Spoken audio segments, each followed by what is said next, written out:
please.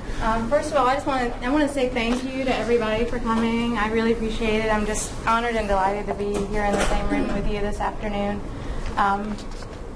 For those of you who don't know me, I'm Allie Arnold, and TR and I go pretty far back at this point, 15 years. I used to work at the University of New Orleans. I started working with Pearson in July, and I just want to take a few minutes here at the beginning to tell you a little bit about why we're doing this and what we're going to do and sort of how we're going to do it, and then I'll turn things over to TR.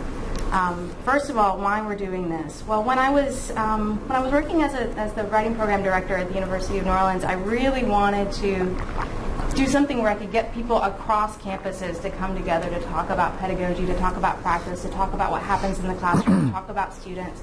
And that was always sort of my big dream. And frankly, it was never on fire, so it never happened the whole time I was there. And when I started with Pearson this past July, not long after, Lindsay Ehrlich, who's here with me from Communities, called me up from New York where her office is and said, hey, I hear that you're new and that you're in English. What can we do for English teachers that's going to help them to come together to share ideas, that's going to encourage them to go onto the English Instructor Exchange, which is like this online forum that we have, where English teachers can share assignments, share ideas, share practices, but frankly has not really taken off the way we wanted it to, and Lindsay's working to reignite it. She was like, what can we do to get this reignited? And I was like, I've got this crazy idea. What if here in It's never going to happen, but it's really crazy.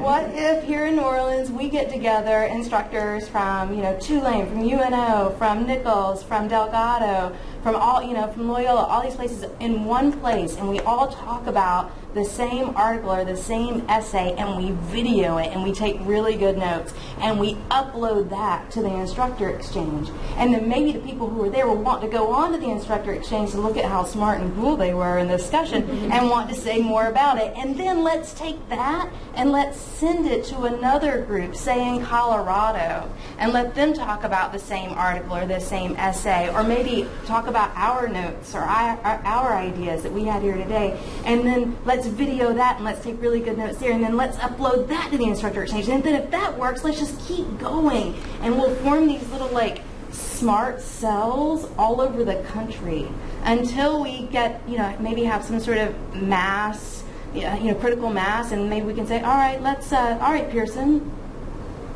bring all these people to one place and let us all really meet in person and have like a little, what did you call it here, like a mini 4Cs, where we really do know each other and we really can form some meaningful connections.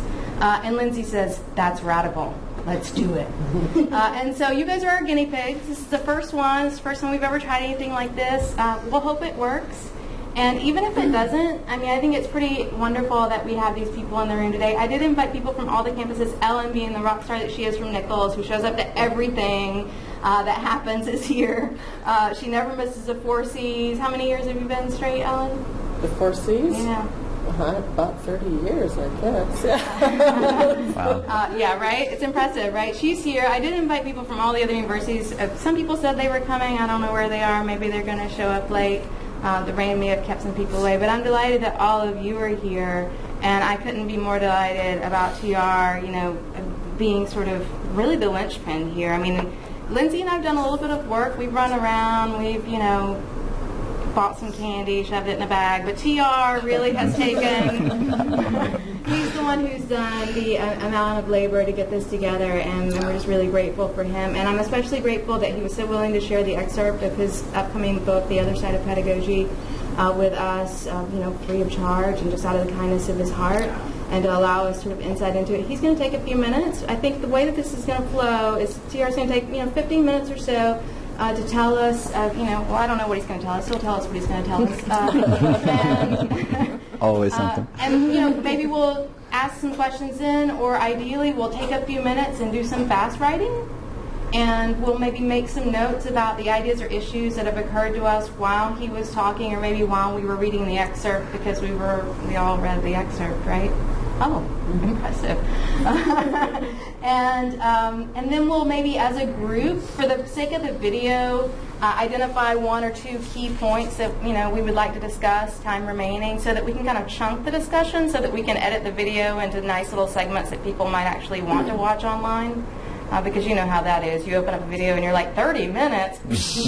Close, right? So we would like to be able to chunk the text in meaningful ways. And then we'll wrap around 4:45, leaving about 15 minutes for Lindsay to tell us a little bit more about the instructor exchange, for us to have you guys fill out a survey that we can then take back to the higher ups at Pearson and say, we need to be able to do this again, we need to be able to do it bigger, we need to be able to do it better.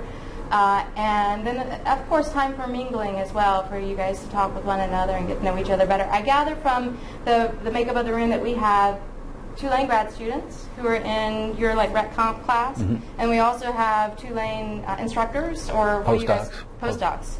And so, and then we have Ellen, and we have me, we have Lindsay, and of course, you guys all know TR. For the sake of just saying congratulations to TR on his most recent publication, and as gratitude for him doing this, can we turn it over to him with a big round of applause? Thank you. I wasn't expecting that at all. Thank you very much, Allie. That was very kind. And also, thank all of you guys for coming. I was just an hour ago at my office kind of rereading some of the stuff that you guys read for today, and I was reminded, I guess in some ways kind of realizing for the first time what a sort of dense chunk of abstraction this stuff is, and it's not quick going. And on a day like this, everybody wants to kind of be home on the couch reading something maybe a little lighter, I suppose. But so thank you guys for coming out in the kind of crummy weather, and thanks for spending time with this book. I think Allie and Lindsay are onto something really interesting with this. As we have this conversation kind of across campuses and across affiliations within our own campus, and document it as a kind of seed for other kinds of conversations regionally, even nationally, it really does become an interesting template for others to do similar kinds of things. And this could be a really great new way of kind of building community. Great opportunity for professional networking among postdocs. Great way for the MA students to begin to get enculturated to kind of the conversations that are the substance and lifeblood of this work. And so I think there's something in this for everybody. I'm also just deeply grateful to have readers of my work to kind of chime in with thoughts, reactions, responses to various moments in it or elements of it. So without further ado, I figured what I would do is take maybe 10, 15 minutes, give you guys kind of a distilled gist of what of how I think about this work, and then have you guys sort of just pose questions or comments or just share just ruminations of whatever sort, and we'll just sort of see where it goes. Obviously, the book, I guess I should say, the original title of the book, I kind of changed it fairly late in the process. I originally called this thing A Rhetoric of Growth, because what I was interested in, obviously, is this question of how student writing abilities develop, how students grow. It is a real mystery. And one would expect that we would have had a lot to say about it and a lot of ideas about it. Surprisingly, very little, because it's so mysterious.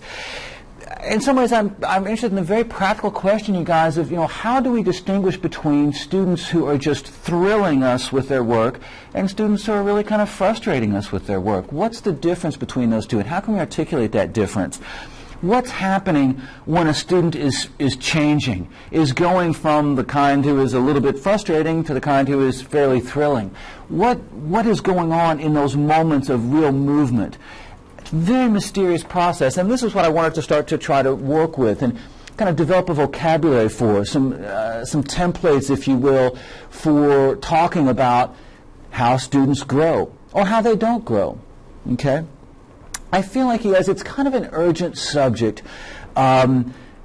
We need to develop a vocabulary for this stuff, and we kind of need to do it now, I feel like, as a field, kind of as a national community of writing teachers, because it seems to me the undergraduate classroom is kind of in trouble in certain ways. That is to say, there's a lot of skepticism in the popular press. As one of the things I talk about in the introduction, there's a lot of skepticism in the popular press about the value of what we do. Given that it costs a lot of money to go to college, and given how brutal the sort of youth unemployment situation is, what do people really get, for going to college? It used to be the idea, you got to go to college and work really hard and get good grades because that way you get a good job. People no longer really believe that, I don't think, for fairly substantial reasons. And so the question is, what do we have to offer that is of real value? How will you grow if you come and spend time in our classrooms? We need to be able to say stuff about growth. We need to be able to say, this is what we mean by growth, this is how it works, and this is why you need to come to us to make this happen.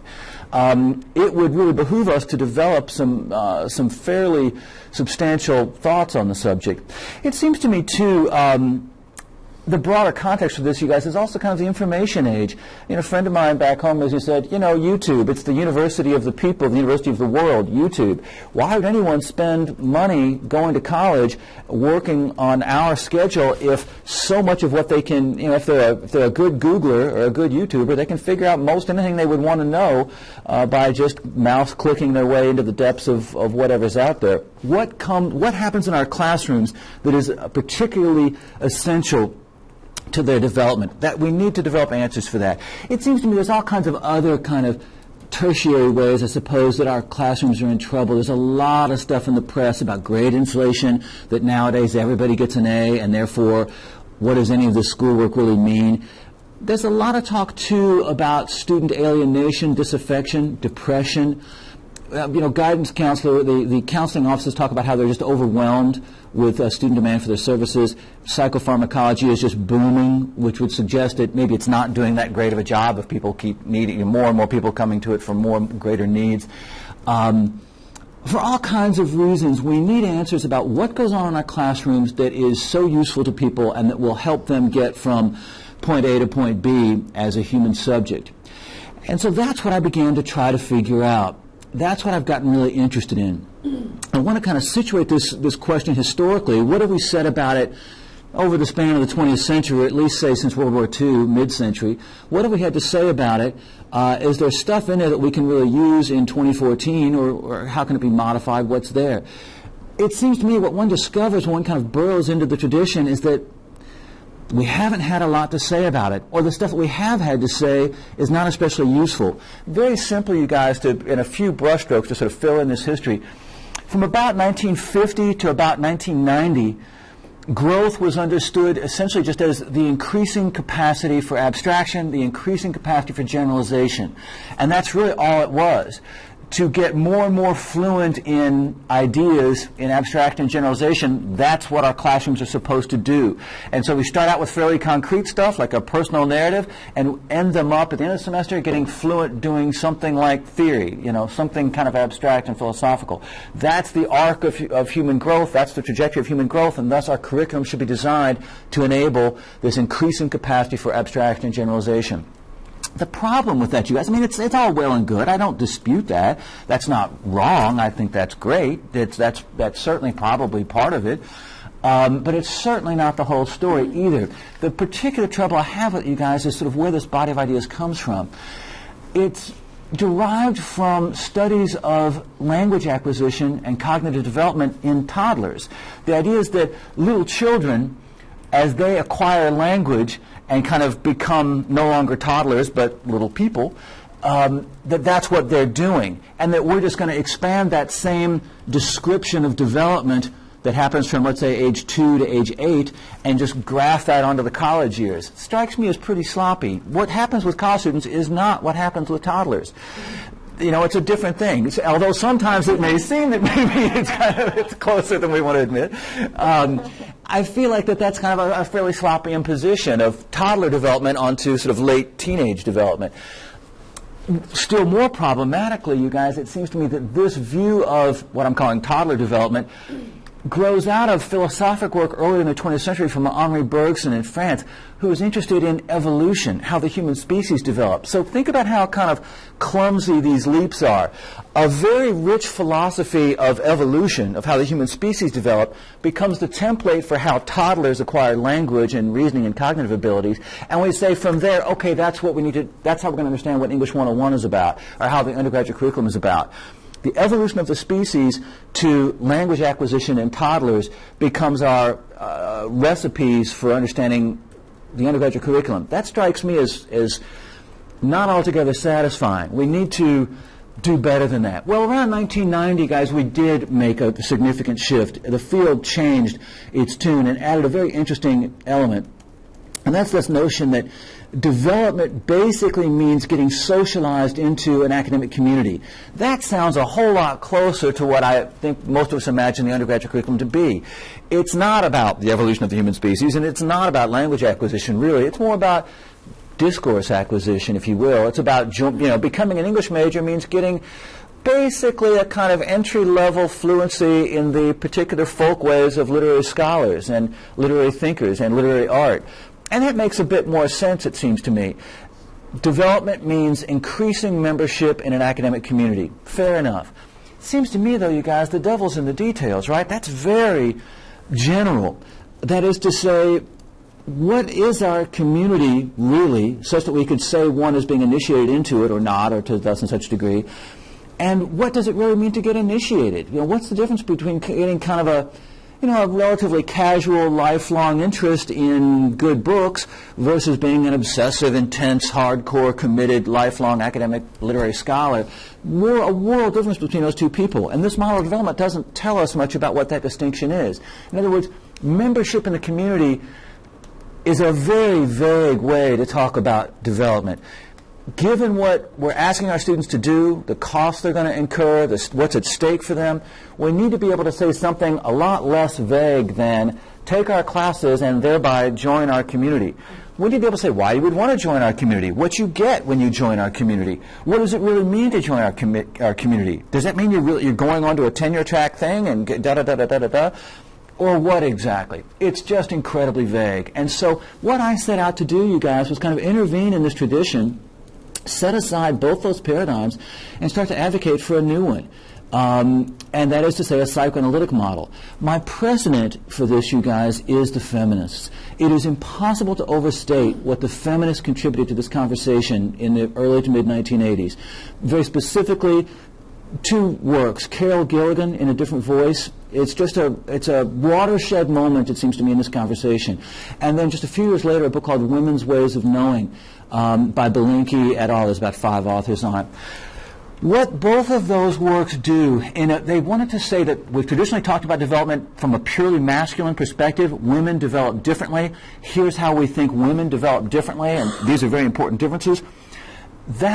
What they uncovered and what they presented as female development, women's ways of knowing, women's ways of developing, is so important to what I've tried to do here, because it hinges on this notion that development is a function of certain kinds of self-other dynamics. How we develop is basically a question of how we grow in the ways we imagine otherness and our relationship to otherness. Very, very simply, I'm going in fast, quick brushstrokes here, so bear with me, but Carol Gilligan said that women develop in a kind of an ethical temperament, an ethical sensibility, always in terms of their responsibilities to others, whereas men develop in terms of what are my rights. They always ask, what are my rights? What am I free to do vis-a-vis others? What can I get away with vis-a-vis others, to put it in those terms? What are my rights here? In any given sort of moral puzzle, what are my rights? In the female developmental arc, it ends up being much more, what are my responsibilities? Because I'm imbricated in otherness at every step of the way in life, and this is a crucial and fundamental to my sense of what life in the world is, my responsibilities to others. Belinkie et al. In Women's Ways of Knowing translated this into kind of an epistemological register, that is to say, ideas about knowledge, and particularly the issue of the authority of others. In the various sort of developmental levels, do I couch out to authority? Do I negotiate with authority? Am I the authority? Various sort of levels of sort of navigating relationship to authority. The point being, otherness is woven all through one's life and one's ability to know and to have dialogue in and with knowledge pervasively. This is the piece of it that is so crucial to me, that development means a kind of evolving relationship to otherness. Another word for otherness in this sort of framework is the unconscious. And so I developed this book as a kind of a study of different ways people relate to the unconscious, some of them better than others. And what they get from our courses is opportunities to grow vis-a-vis that relationship to the unconscious. I came upon this, you guys, and I'll wrap up with this. I was teaching a service learning course. My students absolutely, in this course, this particular course, in the spring of '09, they simply caught on fire. I've never seen a group of students do this. I've had classes in the past that I felt were particularly successful, and students kind of get into it. And I like that to happen all the time if I can, and it happens a lot. But this time it was like nothing I'd ever seen. And I began to wonder, what is going on with this class that is making this happen? Why are they so into it? Staying up all night to work on these projects and having this extraordinary experience. And it had to do with, they were making a video, a set of videos that they were going to stitch together and make a kind of documentary film out of their service learning project. We were going to post it on the internet and try to make it go viral, and as this is how they were thinking of it, start a revolution in the ways people think about race and education and urban America in our time. They were all over it. And I began to think, what is going on in this assignment, this brutal task that is making them work far harder than they would ever have intended to? Why are they so not only agreeable to it, but obsessed with it? It has to do with tapping into unconscious desire, which I frame in terms of a notion of the public.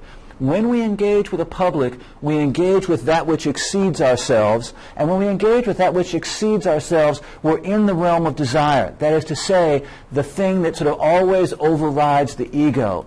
And for lack of a better term, it kind of veers into kind of a new agey language for a moment, but call it energy. A certain kind of energy is accessed that becomes transformative. And so I began to puzzle about this for quite a while, and then began to link it to questions of these developmental models that were sort of floating around in our field traditions, and then what I was learning from Lacan and psychoanalytic thought. Psychoanalysis became the best way for me to understand and explain what I saw in this particular group, and then to kind of retrofit on other groups that were less kind of cranked up and inspired. A way to understand how things go when they don't go as well.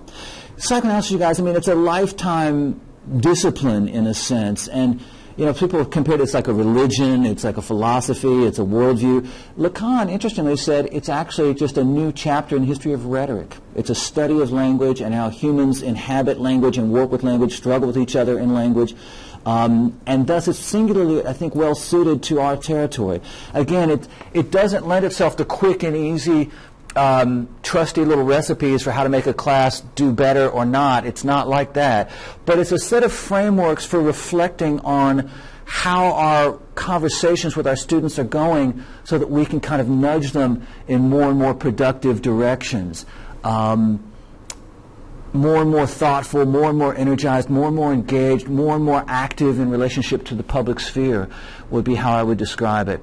It's not, I guess I should emphasize, it's not about, as we often think about psychoanalysis, it's not about a journey into the deep private interior at all. I mean, obviously in the literal practice of psychoanalysis, that's a whole lot of what that's about. But psychoanalysis as a body of ideas can be employed in all kinds of ways that are not about any kind of deep private interior, but rather about one's relationship to the public and the kind of energies that are sort of rocketing through the public. Interesting, you guys, and I'll stop with this.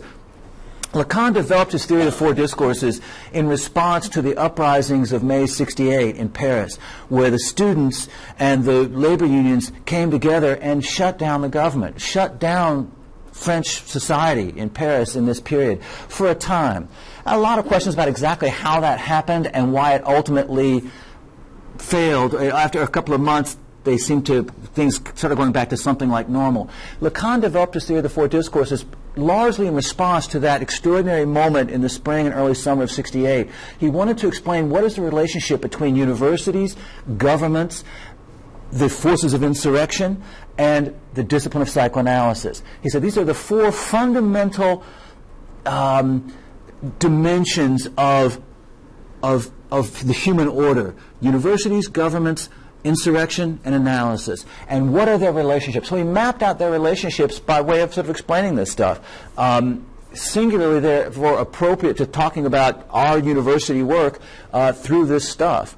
Particularly because I think in 2014 we're seeing some of the most significant social instability since that time.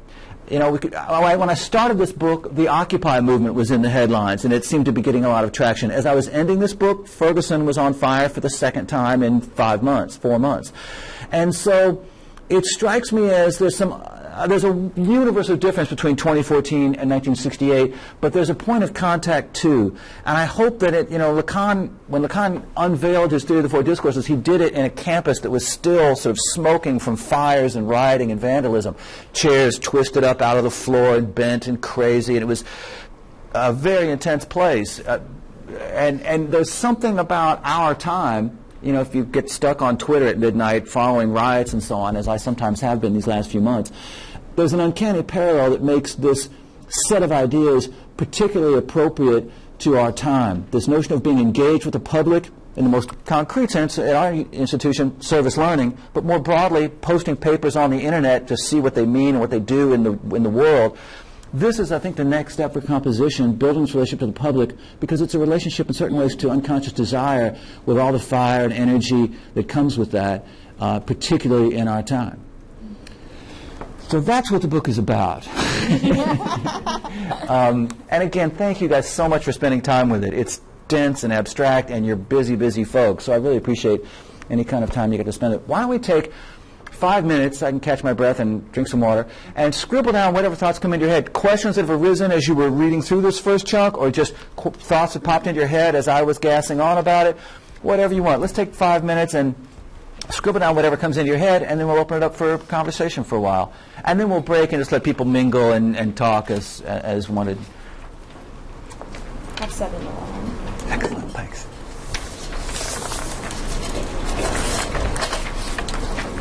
And if you want to turn off the sound for now.